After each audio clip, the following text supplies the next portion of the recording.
আসসালামু আলাইকুম। তো কেমন আছো সবাই? তো চলে আসলাম আবারও নতুন একটি টিউটোরিয়াল নিয়ে। তো তোমরা অনেকে এই ধরনের ফেসবুক ভাইরাল প্রোফাইল পিকচারগুলো তৈরি করতে যাচ্ছ।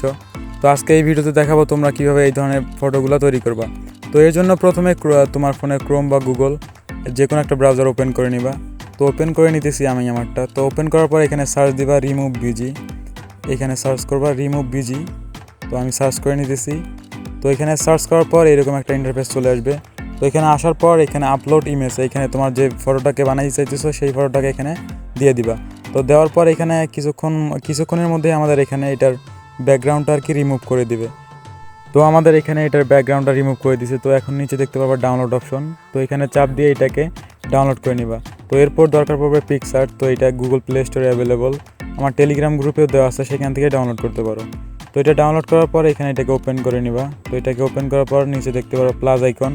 তো প্লাস আইকনে চাপ দিলে এইরকম একটা ইন্টারফেস নিয়ে আসবে। তো এখানে নিচে দেখতে পারবা যে কালার ব্যাকগ্রাউন্ড, তো এখানে হোয়াইটটা সিলেক্ট করে দিয়ে ডান করে দিবা। তো দেওয়ার পর আমাদের এখানে এরকম একটা ইন্টারফেস চলে আসবে।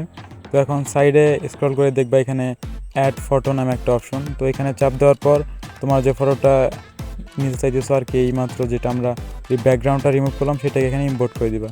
তো এখানে ইম্পোর্ট করার পর এখানে এটাকে তোমার সাইজ মতো রেখে দিবা। তো এখানে রেখে দেওয়ার পর নিচে দেখতে পারবা যে স্টিকার নামে একটা অপশন। তো এখানে চাপ দিবা। চাপ দেওয়ার পর এখানে সার্চ দিবা ড্রিপ লেখে DRIP। তো এখানে সার্চ দেওয়ার পর এখানে 2 নম্বর যে স্টিকারটা সেটাকে সিলেক্ট করে নিবা।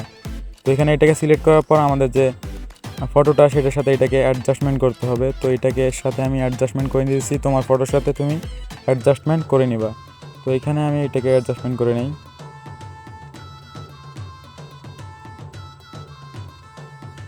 তো এইটা অ্যাডজাস্টমেন্ট হওয়ার পর সাইডে দেখতে পাবো ব্লেন্ড নামে একটা অপশন। তারপরে 2 নম্বরটা স্ক্রিনে দিয়ে দিলে আমাদের এখানে এরকম হয়ে যাবে। তো এরকম হওয়ার পর এখানে আমাদের আবার ব্যাক চলে আসবে। তারপর আবার স্টিকারে চলে যাবা। এখানে সার্চ দিবা শ্যাডো লিখে SHADOW। তো শ্যাডো আসার পর আমাদের এখানে শ্যাডোটা 2 নম্বরটা এটাকে বেছে নিবা। তো বেছে নেওয়ার পর আমাদের ক্যারেক্টারের নিচে এটাকে ভালোভাবে অ্যাডজাস্টমেন্ট করে নিবা। তো এইখানে আমি এটাকে অ্যাডজাস্টমেন্ট করে দিচ্ছি। তো এটা অ্যাডজাস্টমেন্ট হওয়ার পর আমাদের আবার স্টিকারে যাইতে হবে। তো এখানে এখন এটাকে কেটে এখানে সার্চ দিবা ক্রাউন লিখে।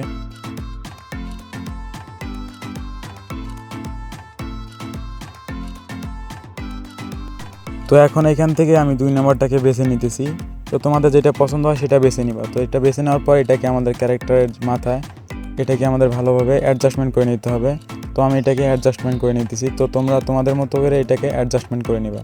তো এটাকে অ্যাডজাস্টমেন্ট করার পরে উপরে দেখতে পারবা যে এখানে যে লেয়ারগুলো আছে সেটাকে লক করে দিলে আমাদের এটা নড়াচড়া করবে না। তো এই সবগুলোকে লক করে নিতেছি। এখন এটাকে ভালোভাবে অ্যাডজাস্টমেন্ট করতে সুবিধা হবে। তো এটা এখান থেকে অ্যাডজাস্টমেন্ট হওয়ার পর উপরে দেখতে পারবা ইরেজার নামে একটা অপশন আর কি, ইরেজ। তো এখানে চাপ দিবা।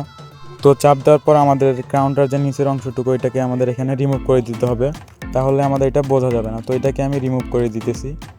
তো এটা রিমুভ করে দেওয়া হলে উপরে দেখতে পারবা টিকমার্ক নামে একটা অপশন, ওইখানে চাপ দিয়ে দিবা। তো এখানে চাপ দিলে আমাদের প্রায় এডিট শেষ। তো এখন এই সাইডে দেখতে পারবা একবারে ব্যাক দিবা। তো ব্যাক দেওয়ার পরে এখানে দেখতে পারবা AI ইনহ্যান্স নামে একটা অপশন আছে। তো এখানে ইনহ্যান্স করলে আমাদের ফটোটাকে সুন্দর করে ইনহ্যান্স করে দিবে।